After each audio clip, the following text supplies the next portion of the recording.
Que a paz de Deus esteja entre nós. Hoje, nossa irmã Leuda não estará aqui, mas nós estamos e vamos pedir a Deus por ela, que está precisada, já que está doente, então precisa ficar boa o mais rápido possível. E hoje estamos quase chegando ao fim do capítulo 13, né? Estamos quase no fim. Então, já estudamos um bocado de Evangelho segundo o Espiritismo, mas o bom mesmo será quando nós introjetarmos, né, esses conhecimentos que a gente insiste em conversar teoricamente, quando de verdade o Evangelho é vida, né? O tempo todo nós ficamos conversando sobre a vida. Cada vez que nós refletimos sobre as páginas do Evangelho, logicamente nós estamos refletindo sobre a vida que nós vivemos, a vida que nós gostaríamos de viver, a vida que nós deixamos de viver, mas é sempre vida, a nossa, daquelas pessoas a quem nós amamos, daquelas preocupações que ocupam a nossa mente o tempo todo. Bom, como a Leuda não está aqui conosco, eu vou fazer a leitura do texto que já está aqui posto à nossa frente, que é uma forma de nos abstrairmos dessas famosas preocupações que insistem em martelar na nossa cabeça, na nossa mente. Então, para que nós possamos ficar mais livres, vamos lendo um texto devagarzinho, pensando no significado de cada palavra, na formação de cada frase, e na medida que nós mergulhamos no oceano das palavras do texto, nós vamos nos banhando nesse oceano de palavras que guardam dentro de si conceitos, significados e pensamentos. Então é isso que nós vamos fazer agora. Vamos mergulhar nas águas das palavras faladas. É um texto psicografado pelo altivo Panfiro, intitulado Pela Graça Infinita de Deus, volume 3, e pelo Espírito Baltazar. Órfãos de amor, juntai a ajuda que derdes o mais precioso de todos os benefícios, uma boa palavra, um carinho, um sorriso amigo. Allan Kardec, o Evangelho segundo o Espiritismo, capítulo 13, item 18. Pela graça infinita de Deus, paz. Baltazar, pela graça de Deus.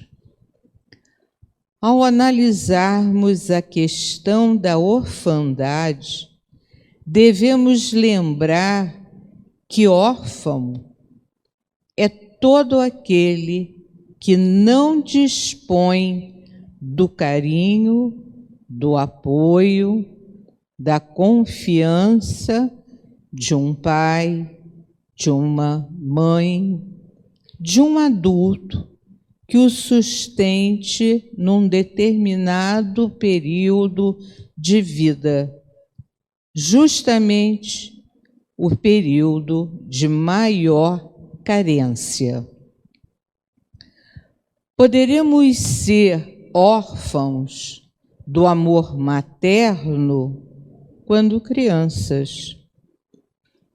Poderemos ser órfãos do amor de um adulto quando sozinhos nas lutas diárias, mas nunca estaremos órfãos do amor de Deus, que está sempre presente junto a nós na sustentação dos nossos esforços.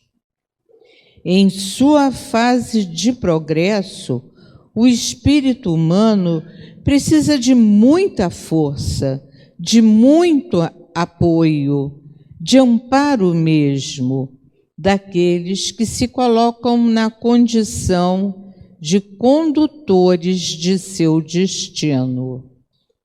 Assim, encontramos verdadeiros seres angélicos a proteger a humanidade, sem que sejam pais dessa humanidade.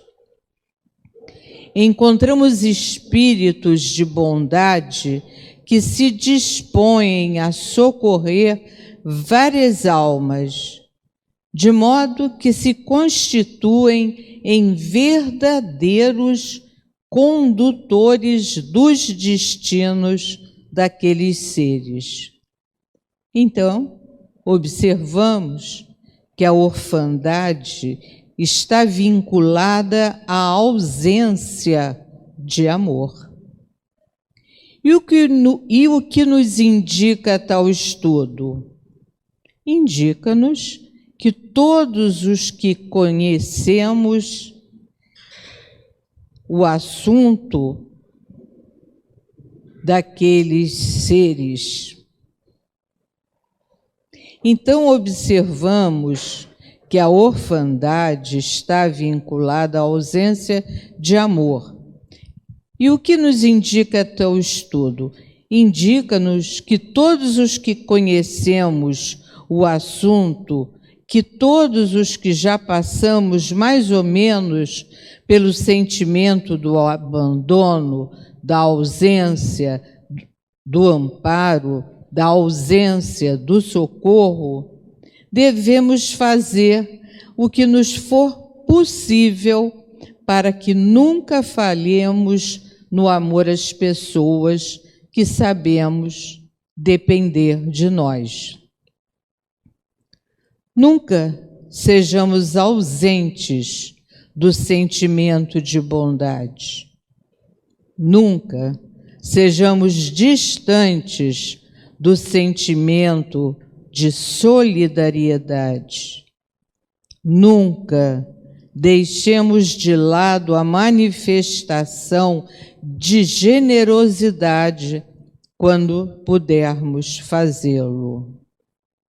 Essa é uma maneira de indicar que nós nunca sejamos ausentes do sentimento de bondade. Nunca sejamos distantes do sentimento de solidariedade. Nunca deixemos de lado a manifestação de generosidade quando pudermos fazê-lo. Essa é uma maneira de indicar que nós protegemos aqueles que estão ao nosso lado. Se alguém, contudo, perguntar: e o medo de ser rechaçado? E o medo de não ser reconhecido? A estes tais responderei que a nossa alma fica satisfeita em fazer o bem, quando não temos orgulho. Direi àqueles que têm orgulho e que foram rechaçados e se sentiram ofendidos: diminui o vosso orgulho e falai com todas as pessoas que estão ao vosso lado que as vossas intenções são as mais perfeitas, as mais edificantes, até mesmo as mais puras. Aprendei a dar a mancheias o que existe de bondade, caridade, generosidade em nossos corações. Aprendei a dizer isso: não temais nunca o não serem reconhecidos por aqueles a quem vos dirigis. Basta a consciência tranquila de cada um. Basta o sentimento de real solidariedade e amor que cada um possui na vida de relação, quando tantas vezes somos convidados a abençoar aqueles que estão ao nosso lado. Que o façamos, não os deixando órfãos do amor de Deus, tampouco do amor que lhes possamos dedicar. Elevai os vossos corações, se quiserem fazer isso. Se o vosso espírito não acender, nunca o fareis espontaneamente ou com solidariedade. Aprendei que o sentimento é fruto de elevação. Geralmente, quando uma criatura tem amor no coração para doar a alguém, afastando a orfandade, essa criatura já está a caminho do equilíbrio, da elevação e da paz. Já pensa com elevação. Que Deus e Jesus amparem, confortem, orientem e sustentem a todos.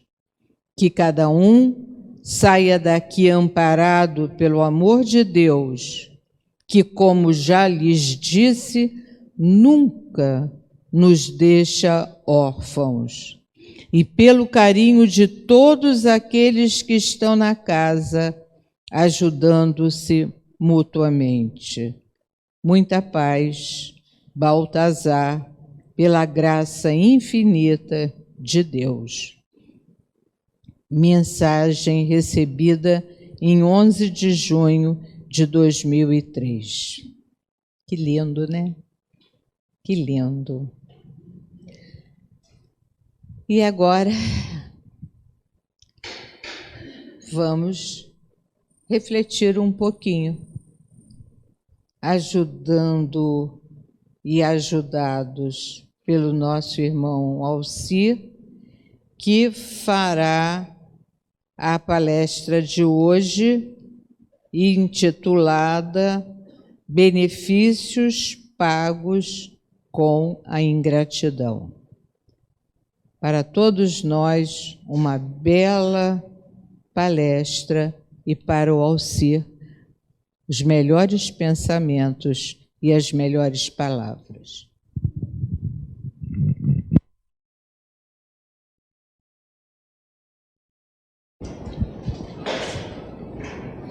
Boa tarde.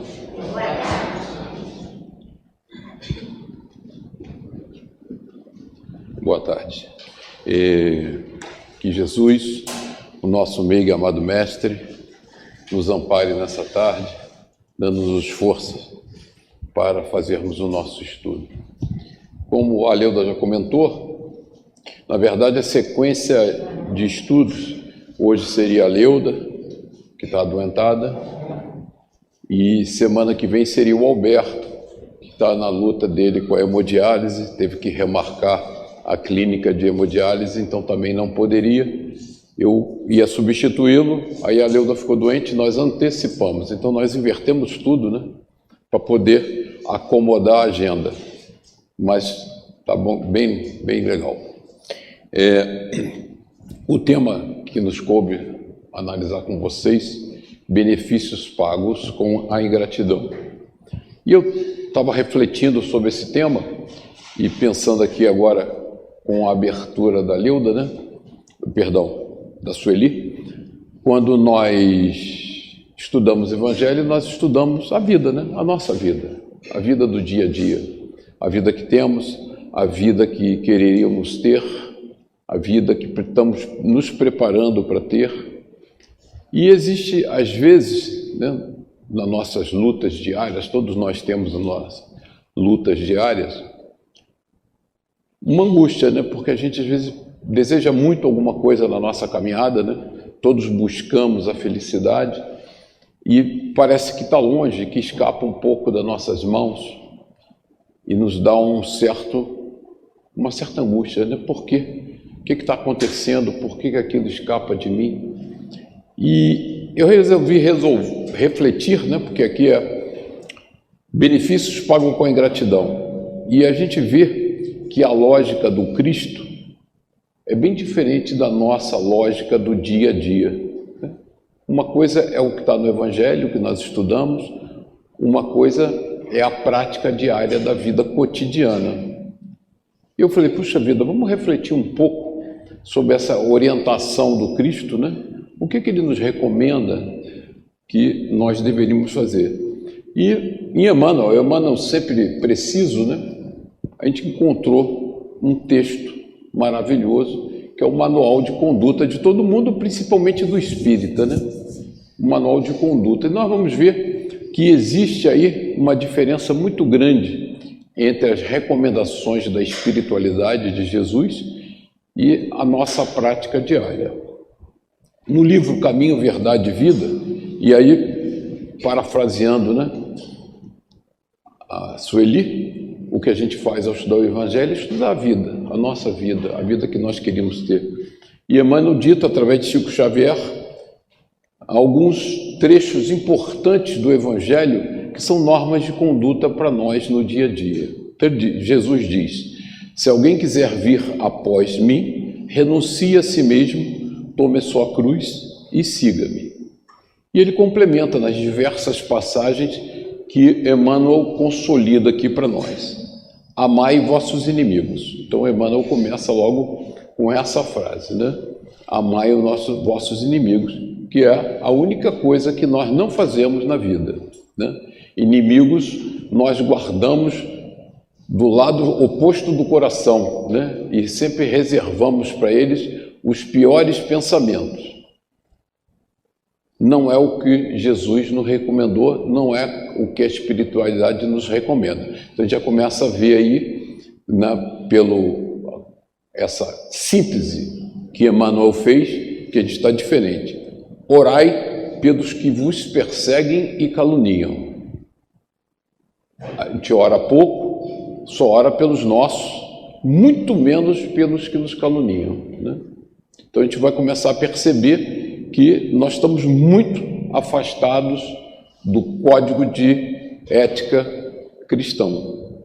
Bendizeis os que vos maldizem. Por quê? Porque os que nos maldizem nos impõem uma reflexão sobre a vida, um repensar sobre o nosso comportamento, né?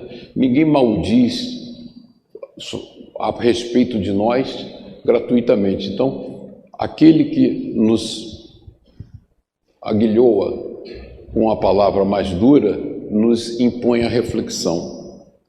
Emprestai sem nada esperardes. Está bem da caridade. Quando a gente começa no trabalho de caridade, na Casa Espírita, né? Trabalho de caridade é uma escola fundamental, né? A caridade você treina, assim como você treina qualquer coisa na vida. Não dá para aprender a tocar violão sem sentar e ficar dedilhando o violão seguidamente até dominar os acordes e fazer uma música suave e agradável aos ouvidos. Assim é a caridade, né? A caridade, se nós não despertarmos para ela, nós nunca vamos ter ela dentro do coração. É como exercício qualquer, de caminhada, de corrida, de jogar tênis. Você tem que treinar muito. Então, quando a gente disponibiliza na casa espírita vários serviços de caridade, visamos atender aqueles necessitados, mas visamos criar oportunidades para que nós possamos treinar, né? Aprender. Fazer caridade não é fácil, não está naturalmente dentro da nossa vida, do nosso comportamento. Nós temos dificuldades. Então a casa espírita proporciona essa oportunidade de treinamento. Dar ao outro sem esperar nada. E você vê que quem está começando às vezes nos serviços da caridade fala assim, puxa, fizemos isso, servimos sopa, servimos sobremesa, acolhemos gentilmente e a pessoa não disse nem obrigado. Mas a caridade é desinteressada. Ela não espera a gratidão. Não julgueis para não sermos julgados. O que a gente faz o tempo todo é julgar, né? Julgar em família, julgar no trabalho, julgar na vizinhança. Então, a gente começa a ler e começa a perceber que há uma diferença muito grande entre a nossa perspectiva de vida e o nosso comportamento diário e a recomendação ética de Jesus para nós. Entre vós, o maior seja servo de todos. Até porque não existe grandeza a não ser a grandeza espiritual, né?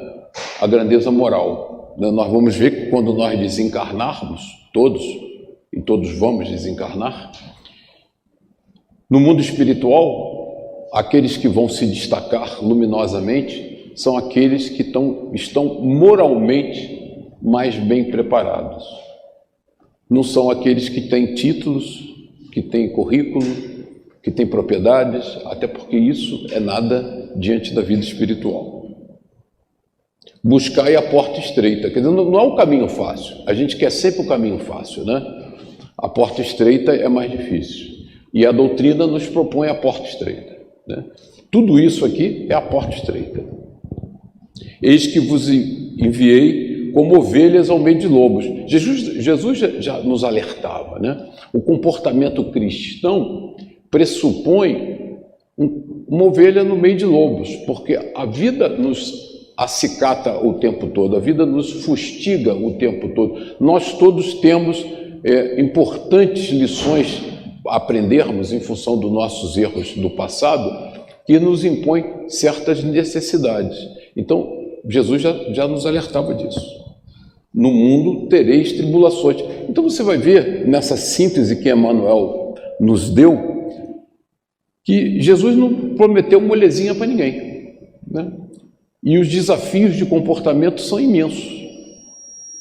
Então o que acontece conosco? A gente vem à casa espírita, como é natural, em busca de consolação, de apaziguamento da mente, de paz, de amor, de harmonia, de felicidade. Natural, é importante, todos nós queremos isso. Nós queremos paz de espírito, queremos saúde, queremos estar bem conosco, com o próximo. Então Jesus dá uma receita simples e rápida. Amai vossos inimigos, orai pelos que vos perseguem e caluniam, bendizei os que vos maldizem, emprestai sem nada esperardes. Simples. A gente cumpre quantos % disso aqui, na opinião de vocês, em regra geral? Isso aqui está do Evangelho, uma síntese do Evangelho. Alguns aqui poderiam dizer mais esforçados, 10%. Né? Então, aí a gente começa a perceber o seguinte, por que eu chego na casa espírita com tanta expectativa positiva e às vezes saio meio frustrado? Não alcanço aquilo que eu queria alcançar ali dentro, porque nosso comportamento não se adequou a essas recomendações do Cristo que estão no Evangelho.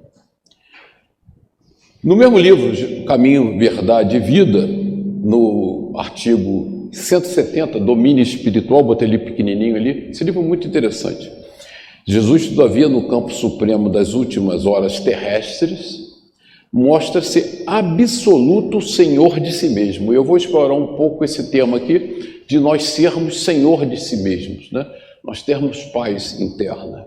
ensinando-nos a sublime identificação com os propósitos do Pai. E a gente viu na página de preparação do Baltazar, esse amor de Deus é infinito, não nos desampara nunca. Então, a gente quer entrar em sintonia com quem? Com Deus, né? Não com o mundo. E aí a gente lembra Paulo, o apóstolo, que dizia: eu posso tudo, mas nem tudo me convém. E é esse joio do trigo que nós temos que separar. Nós queremos tudo que a vida material nos oferece, ou nós queremos aquilo que nos convém, que é os ensinamentos que a gente acabou de passar no slide, como o mais avançado recurso de domínio próprio. E qual foi? Emmanuel ressalta qual foi esse comportamento de Jesus, que ele demonstrou pleno domínio próprio, total autonomia, total capacidade, total felicidade.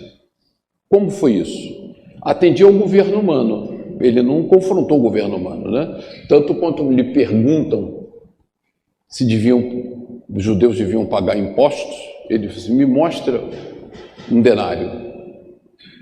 Que face está esculpida nesse denário? A de César. Então dai a César o que é de César, a Deus o que é de Deus. Ele é claro, ele não veio para confrontar, ele não caía nessas armadilhas, né? Então atendia o governo humano lealmente, ele cumpria as leis, mas Pilatos não atemorizava. Quando Pilatos o chama ao palácio e pergunta: tu és rei? Ele diz: tu dizes, eu não sou rei. Se fosse rei, os judeus não me deixariam estar aqui sendo julgado por você. Meu reino não é deste mundo, meu reino é do céu, do reino do céu. Então, ele o tempo todo, ele não confrontava a autoridade material, né? Ele, de jeito nenhum, nem a Moisés. Amava, respeitava as leis de Moisés. Entretanto, Caifás não o impressiona. Ele não ficava impressionado com o sumo sacerdote, ele não se dobrava às determinações do sumo sacerdote. Quando a população, em fúria, vai lapidar a mulher adúltera, ele para e perguntam a ele o que fazer. E ele pergunta à multidão: quem nunca pecou, joga a primeira pedra. E ninguém jogou pedra nenhuma. E ele chama a mulher e diz: vai e não peques mais. Então, ele não absolve ela, ele não contraria a lei de Moisés, ele não diz: não, jogar pedra é muito feio, vocês não vão jogar pedra porque agora é lei de amor. Ele nem se abala, ele pergunta assim: quem é que não pecou, pode jogar a primeira pedra. E ninguém jogou pedra nenhuma. Então, ele respeitava Moisés, mas ele estabeleceu um novo padrão. Amava enternecidamente os discípulos, amava profundamente os discípulos. Contudo, as razões afetivas não lhe dominam o coração, né? Ele segue para o Calvário de forma absolutamente plena, apaziguado consigo mesmo, com o seu coração. Cultivava com admirável devotamento o seu trabalho de instruir e socorrer, curar e consolar. Ele fez isso com maestria. No entanto, a possibilidade de permanecer, quer dizer, continuar encarnado, não lhe seduz o espírito. Ele não fica seduzido pela sua capacidade de cura, né? Pela sua capacidade de transformação. Não. Ele cumpriu a missão dele. Chegou a hora de desencarnar, ele desencarna e cumpre. O ato de Judas não lhe arranca maldições. Ele absolutamente... Judas cumpriu um papel que tinha que fazer, ele entende, porque fazia parte da programação dele. Então, ele exemplifica tudo aquilo que a gente leu, que ele nos falou nos evangelhos, de forma absoluta. A ingratidão dos beneficiados não lhe provoca desespero. Todos aqueles beneficiados por Jesus naquela ocasião não se abalam. Ele não se abala, ele não fica triste, ele não reclama. Ninguém me disse pelo menos obrigado. O pranto das mulheres de Jerusalém não intibia o ânimo firme, né? Maria, as Marias, né? Chorando, as mulheres chorando por Jesus. E Jesus entende a dor delas, mas cumpre a sua missão. O sarcasmo da multidão não lhe quebra o silêncio. Quantas vezes nós ficamos profundamente irritados porque alguém debocha de alguma coisa que estamos fazendo, né?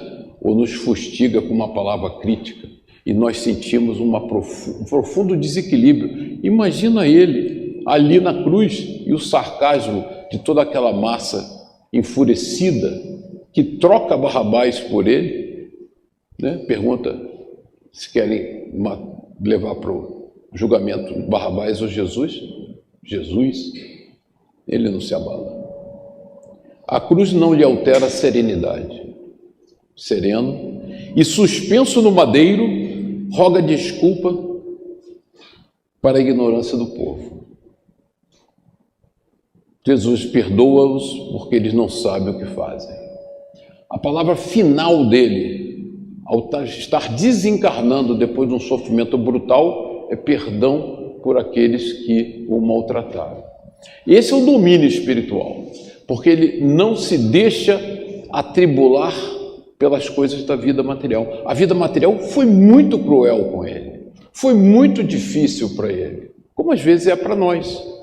Mas o que se espera, e o que ele quis demonstrar para nós, é que é possível um comportamento independente. Pois se nós não valorizarmos exageradamente as coisas da vida material, nós ganhamos um domínio espiritual, uma liberdade que nos liberta desse dia a dia, dessas agruras e angústias da vida material, porque nós sabemos que somos espíritos eternos. O que acontece com os primeiros cristãos que presenciaram a vida eterna quando viram Jesus depois da morte na cruz? Viram, né? Falaram com ele, então. Eles iam para as arenas dos leões, que os romanos os levavam, com maior alegria. Eu sei, puxa vida, nós somos muito mais covardes que eles, ou eles são muito mais valentes que nós, são destemidos? Que fenômeno é esse? Por que eles iam para os leões, nem se abalavam? A gente tem medo de tudo, até de chuva, e eles iam para os leões na arena. Por quê? Porque eles tinham certeza naquele momento da vida eterna, que é uma coisa que a doutrina nos traz e que nós começamos a reconquistar esse conhecimento. Mas os comportamentos que nos libertam são aqueles que estão lá, que são muito diferentes do que nós praticamos no dia a dia. Então, Emmanuel faz uma recomendação. Revela a necessidade, o domínio espiritual revela de sermos nós mesmos nos transes mais escabrosos, na luta do nosso dia a dia, né? Nos lances das nossas angústias amorosas, saúde, financeiras, de consciência tranquila, elevada à justiça divina e de coração fiel, dirigido pela divina vontade, porque Deus nos ama e não nos desampara. E aí, vamos falar um pouco da caridade desinteressada, né? Eu peguei essa foto da Madre Teresa, que se doava sem esperar nada e se doou o tempo todo.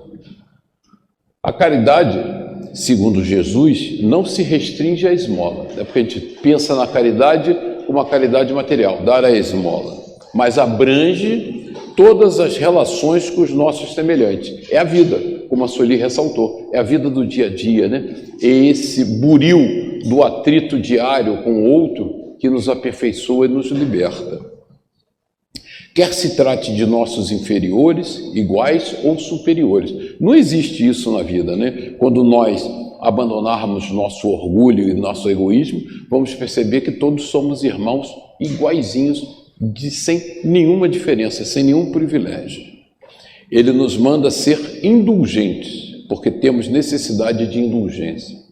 E nos proíbe humilhar o infortúnio, ao contrário do que comumente se pratica. Isso é uma recomendação de Kardec no Evangelho, porque a forma como fazemos a caridade, às vezes nós humilhamos o necessitado, né? Às vezes nós impomos uma necessidade de aparecer que denigre o outro que sofre. Então a caridade tem que ser desinteressada, tem que ser... Por isso o óbolo da viúva. Por que o óbolo da viúva? Ela tem nada, ela pega ali um pouquinho de dinheiro que tem e deixa a doação dela discretamente. Essa é a verdadeira caridade. Então, essa parábola, Jesus quis exemplificar o que é fazer caridade, né? Então, a viúva pobre, com necessidades materiais imensas, faz discretamente a sua caridade. E aí ele exemplifica para nós como ele espera que nós façamos caridade. E ele fala o tempo todo de indulgência. O que é indulgência? É a facilidade para perdoar os erros cometidos pelos outros. Nós temos uma enorme dificuldade, né?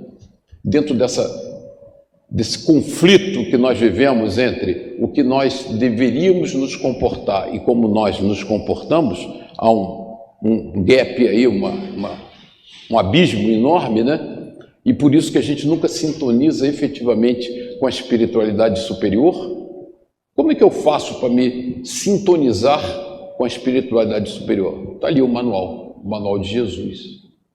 Nós fazemos aquilo? Não. Então, vai ficar difícil, né? Então, perdoar os outros sempre. Clemência, demonstração de perdão a um castigo, a uma pena, a uma ofensa, né? Qualquer ofensa. Você vê, por exemplo, no trânsito, coisas banais geram conflitos brutais, né? Morte, pancadaria. Aí você diz assim, puxa vida, mas o que o outro fez? Nada, absolutamente nada. E às vezes cometeu uma imprudência de trânsito por pura desatenção. Não foi porque fez de propósito, ou fez que... Não. E aquilo gera desavenças. Por que eu estou falando do trânsito? Porque é a nossa vida do dia a dia, né? É a nossa vida diária. É o vizinho chato que faz barulho cedo e nos acorda. A gente perdoa? Não, a gente não perdoa. A gente fica com raiva. A gente não ora por ele. Pelo contrário. A gente deseja o pior. É essa vida, né? É a vida do dia a dia. Ser espírita é ser espírita 24 horas por dia. No trabalho, em casa, na vizinhança, na casa espírita. Normalmente a gente é espírita na casa espírita, porque a gente entra, fica um pouco constrangido, e na casa espírita. E qual é a minha tarefa como espírita? Esse é um texto da Federação Espírita de São Paulo, que fez um trabalho sobre amor, caridade e o verdadeiro espírita. Aprender a amar, desenvolver a caridade e me tornar um verdadeiro espírita. Então ele cria um binômio, amor e caridade, né? Que complementam, segundo Kardec, a lei de justiça. É amar o próximo como a si mesmo, né? Se doar. Esse é a minha meta, a minha tarefa, a minha missão como espírita. Ter um amor profundo pelo próximo e praticar a caridade. E aí a Federação Espírita de São Paulo dá um exemplo concreto, e eu vou pegar aqui um gancho. Quando ele fala navegar mesmo, navegar no mar, né? Na vida material, se navegamos por esporte, numa aventura para conquistar e enfrentar desafios, resistência e coragem, temos apoio na retaguarda do GPS, do satélite, do rádio de comunicação, todo mundo nos dando apoio e orientando, né? Eu vou pular, depois eu volto. E aí eu peguei uma figura de uma pessoa que eu gosto muito, o Amir Klink, não sei se vocês sabem, um dos trabalhos, e perguntado, o Amir Klink diz o seguinte: eu nunca me meti numa aventura, eu não faço aventuras, eu faço missões, com um planejamento detalhado. O Amir Klink, quando ainda jovem, o grande desafio dele, ele veio remando, esse é o barco, da África do Sul ao Brasil. Vocês já imaginaram isso? Sozinho? Remando da África ao Brasil? Mas ele fez um tremendo planejamento para isso. Ele não foi um louco, sentou no barquinho e saiu remando, não. Ele escolheu o barco certo, ele criou uma infraestrutura de comunicação, ele tinha um rádio para orientar ele tinha todo um planejamento. Então, o que a Federação ressalta? Como espíritos nessa nossa missão, porque nós estamos numa aventura, quando nós vamos reencarnar, nós trememos, né? Comprovadamente, o que acontece é o seguinte: desencarnar é muito fácil e doce, reencarnar é muito difícil. É uma aventura que nós nunca sabemos que consequências poderá ter na nossa vida.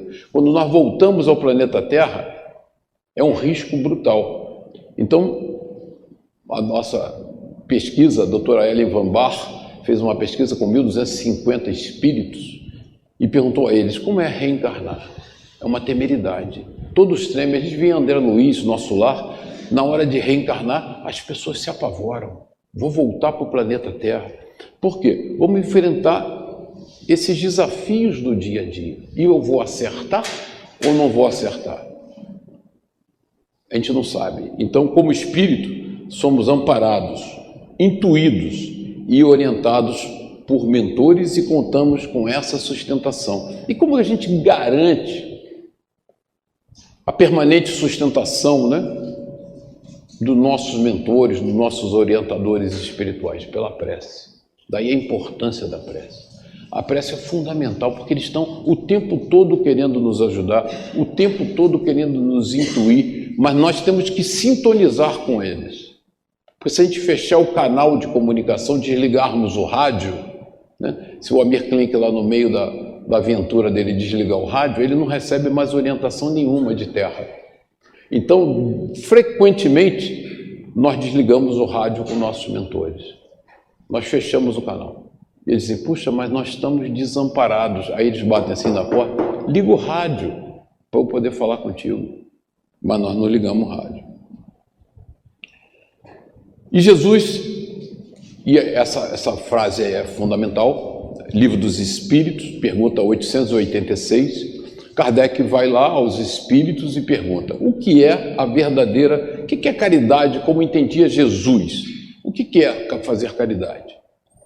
E eles respondem, benevolência para com todos, indulgência para as imperfeições dos outros, perdão das ofensas, né, que a gente chama o BIP da caridade. Benevolência, amor, bondade, consideração pelo próximo. No texto de Baltazar, né, todos nós somos necessitados, às vezes a gente só precisa de um ouvido amigo para desabafar, contar o nosso drama, a gente não precisa nem ouvir conselho, só quer contar, só quer falar sobre aquilo, só precisa de um ouvido mesmo. Então precisamos de benevolência. Indulgência, que é essa capacidade de perdoar e aceitar o erro alheio. Erramos frequentemente e esperamos que os outros entendam, que nos perdoem. E perdão das ofensas, né? Que nem sempre são ofensas. Às vezes são... Quantas vezes inimizades tenebrosas são construídas a partir de um pequeno desentendimento, a partir de um pequeno desentendimento de reunião de condomínio. Aí você xinga o vizinho se sente ofendido, quebra o vidro do seu carro, aí você vai, põe cola na fechadura da porta dele. Não é isso? Não é isso que nós fazemos? Então, não estou mentindo não, né? E aí o que aquilo vira? Às vezes morte. Aí diz assim, por que se mataram? Por causa de uma reunião de condomínio. Mas é assim que começa. Nós como espíritos imortais, nós temos as nossas desavenças. Os nossos grandes inimigos espirituais, que são hoje nossos obsessores e que ficam nos tentando, nós conquistamos isso por nada. Aí diz, puxa, mas valeu a pena? Não, não valeu. Essa reflexão que nós estamos fazendo hoje. Valeu a pena o que eu fiz há 2, 3, 4 encarnações passadas, que eu ganhei um inimigo mortal, brutal, que hoje me persegue como um algoz terrível? Aí você diz assim, por que aconteceu isso? Porque ele pisou o seu pé sem querer. Foi só por isso. Só por isso. Se a gente faz uma análise retrospectiva do nosso comportamento, a gente compra briga por nada. Por absolutamente nada. Porque nós não temos essa capacidade de perdoar, de indulgência. O amor e a caridade são um complemento da lei de justiça. Isso é Kardec no Evangelho, né? Lei de justiça, pois amar o próximo é fazer-lhe todo o bem que nos seja possível. Todo bem.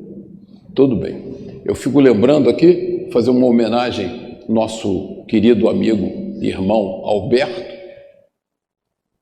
que faz hemodiálise há não sei quantos anos, e sai correndo da hemodiálise, e vocês sabem que fazer hemodiálise é uma coisa terrível, para vir aqui para o centro de trem, para fazer a sua palestra e desejar amor e deixar sua palavra amiga para nós. Isso é um exemplo de doação, de caridade. Faça essa homenagem verdadeira a ele, porque é uma demonstração de amor por nós, de dedicação, de carinho. Ele podia sair da hemodiálise e deitar para dormir, pois eu estou exausto, como faz a maioria das pessoas. E fica mesmo, né? Ele não. Ele sai da hemodiálise, toma um banho, pega o trem e vem para cá fazer palestra para nós. Olha que alegria. Olha que demonstração de carinho, de amor, de dedicação. E que desejamos fosse tal o sentido dessa palavra de Jesus: amai-vos uns aos outros como irmãos, né? Quando nós superarmos esse nosso orgulho e esse nosso egoísmo exacerbado, nós vamos começar a perceber que todos somos irmãos, filhos do mesmo Pai, né? Deus Criador. E aí, na pergunta 888A, item A, sobre esmola, porque a gente tem essa visão da esmola, de dar dinheirinho, de dar uma coisinha velha, uma roupinha meio que a gente não quer mais no armário. E aí pergunta, é reprovável a esmola? Né? Kardec pergunta aos espíritos. Não. O que merece reprovação não é a esmola. A esmola, se dada de forma adequada, mas a maneira por que habitualmente é dada. O homem de bem, que compreende a caridade de acordo com Jesus, vai ao encontro do desgraçado. E aí o desgraçado, o necessitado, é qualquer necessitado, né? É o necessitado de amor, de carinho, de compreensão, de tolerância. Não é o necessitado material. Não vamos entender a caridade como caridade material. O que a doutrina espírita faz por nós é uma caridade imensa, né? Kardec, ao ter o trabalho da codificação, nos deu de presente uma obra que nos suporta, que é uma caridade imensa para a nossa vida. Eu vou falar sobre isso aqui. A verdadeira caridade é sempre bondosa e benévola. Por isso que a gente não espera, né, nenhuma retribuição, nem mesmo um obrigado. Está tanto no ato como na maneira porque é praticada. São Vicente de Paula, na mensagem do Evangelho que nós estamos estudando. E aí, benefícios pagos com a ingratidão? Kardec pergunta, o que se deve pensar dos que, recebendo a ingratidão em paga de benefícios que fizeram, deixam de praticar o bem para não topar com os ingratos? A gente vê isso, né? Você começa o desafio da prática da caridade no dia a dia e você percebe muita ingratidão, né? Muita ingratidão. E aí o que você faz? Você para, você não persevera. Nesses há mais egoísmo do que caridade, visto que fazer o bem apenas para receber demonstrações de reconhecimento é não fazer com desinteresse, e o bem feito desinteressadamente é o único agradável a Deus. Nós não precisamos nos promover com nada, nós precisamos amar ao outro, nós precisamos nos doar para o outro. Então você vê a carência de trabalhadores numa casa espírita. O que nós esperávamos? Que tivesse fila de gente querendo ajudar o outro, porque é isso que a gente está buscando aqui, amar o próximo, né? Nos doar. Mas não tem fila de trabalhadores. Falta gente de tudo quanto é jeito, para tudo quanto é tarefa. E a tarefa feita na casa espírita é a tarefa para o próximo. É a tarefa que ampara todos nós necessitados. Somos nós. Isso é a mensagem do Guia Protetor de 1862. O verdadeiro objetivo da caridade é o de dignificar aquele que é beneficiado, assim como se engrandece no silêncio e no anonimato daquele outro que a exerce. Em razão disso, a caridade pode ser material e espiritual no seu aspecto enobrecedor de natureza moral. Bem orientada, socorre a fome, a sede, a nudez, a enfermidade, mas também ilumina o desconforto moral. Eu diria para vocês que o conhecimento doutrinário nos liberta e nos propicia uma oportunidade ímpar. O abandono afetivo, a loucura das paixões dissolventes, é o que a gente está vivendo no planeta. As situações de abandono, sem olvidar a iluminação das consciências. Divaldo, num texto da Federação Espírita Brasileira, falando sobre a caridade. E esse tema eu acho fundamental. Por quê? Como nós mudamos o nosso comportamento da prática do dia a dia, daquela prática que nos faz tão infelizes, para uma prática nova, que nos vai fazer felizes, tranquilos, com domínio da situação, seguindo os padrões de comportamento preconizados pelo Cristo. Essa é a nossa oportunidade. E como a gente muda isso na doutrina espírita? Então, Kardec fala da importância da terceira revelação para a nossa vida. Então ele diz, o que a doutrina espírita nos doa de forma caridosa para nos tranquilizar? Crer num Deus todo-poderoso, soberanamente justo e bom.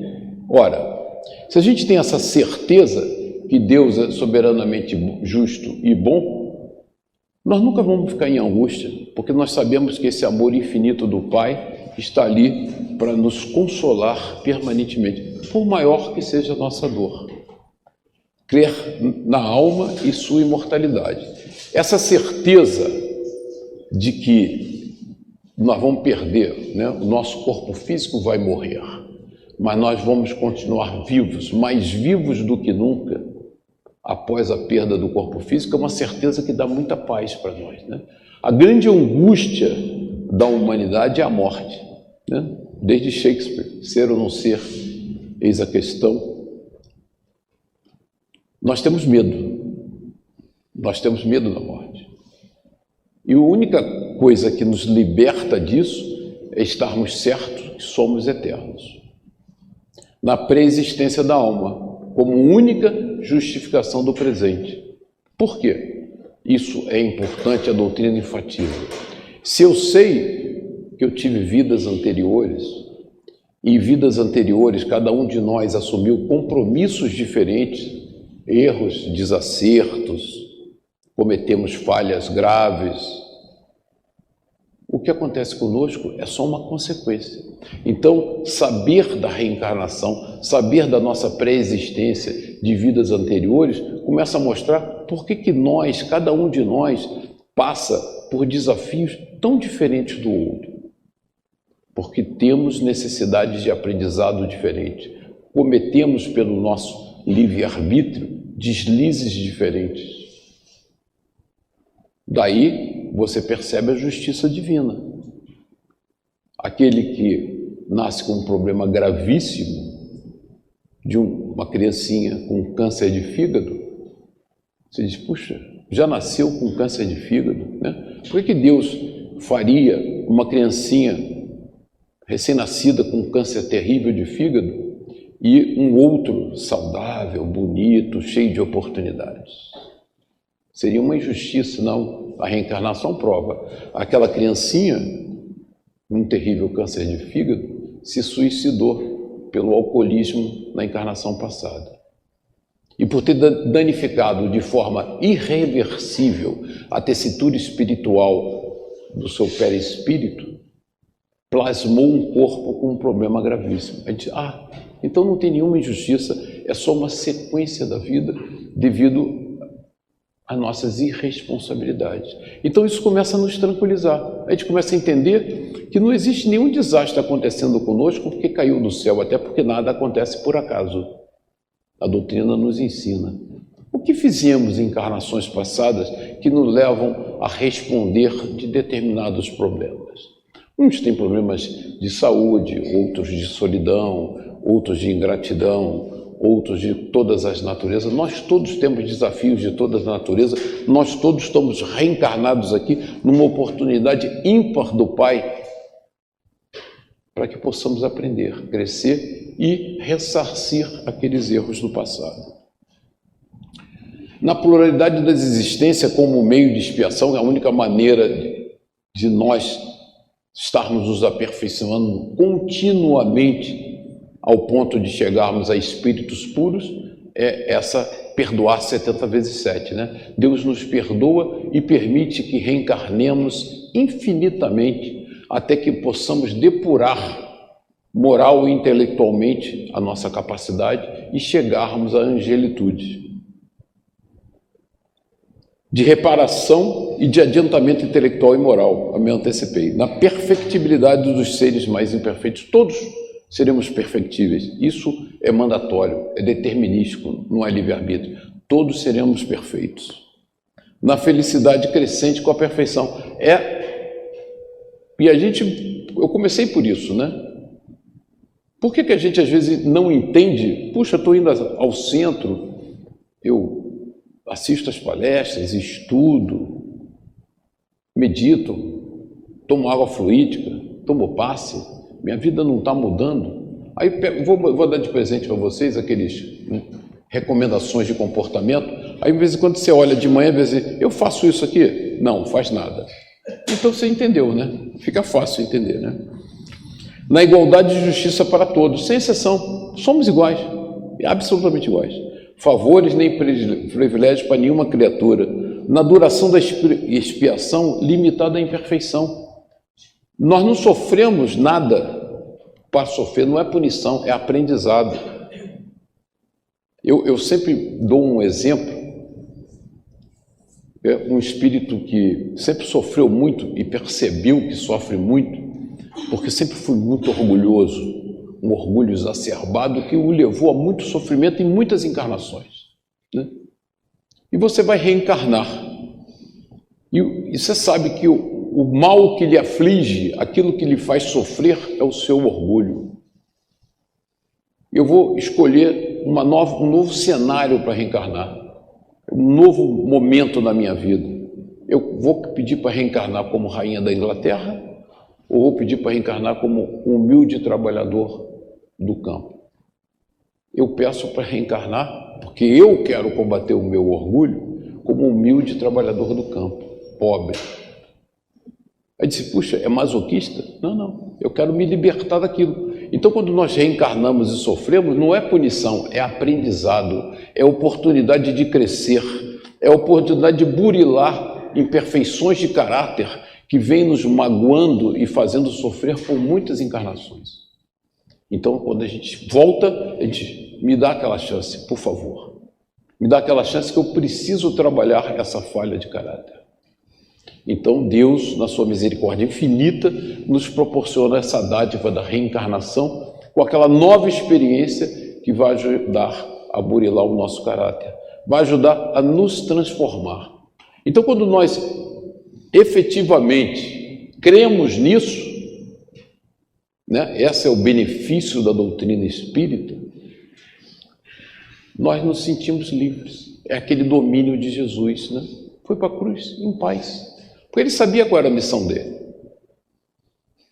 Ele respeitava as leis, mas não se abalava com Pôncio Pilatos.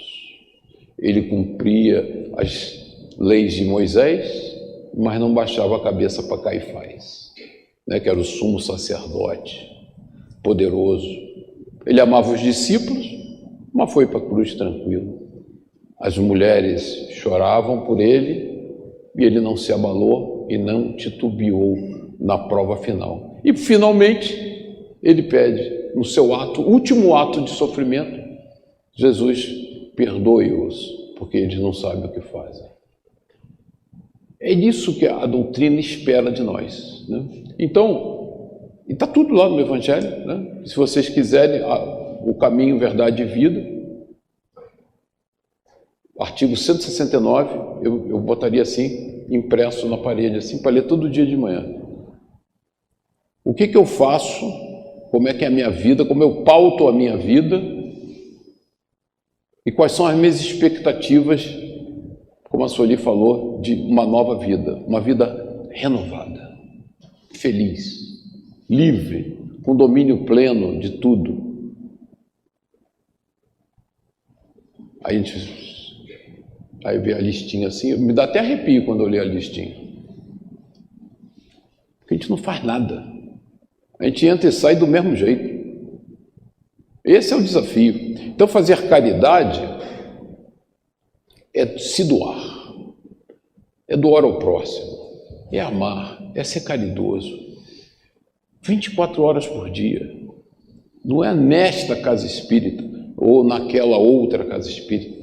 No dia, na vida, a vida cotidiana, a vida da família, a vida no trabalho, a vida no bairro, a vida na casa espírita. E como são evidentes os sinais de que nós não incorporamos esses conceitos? Quando você procura trabalhadores para fazer caridade na casa espírita, qualquer caridade. Quantos tem? 0.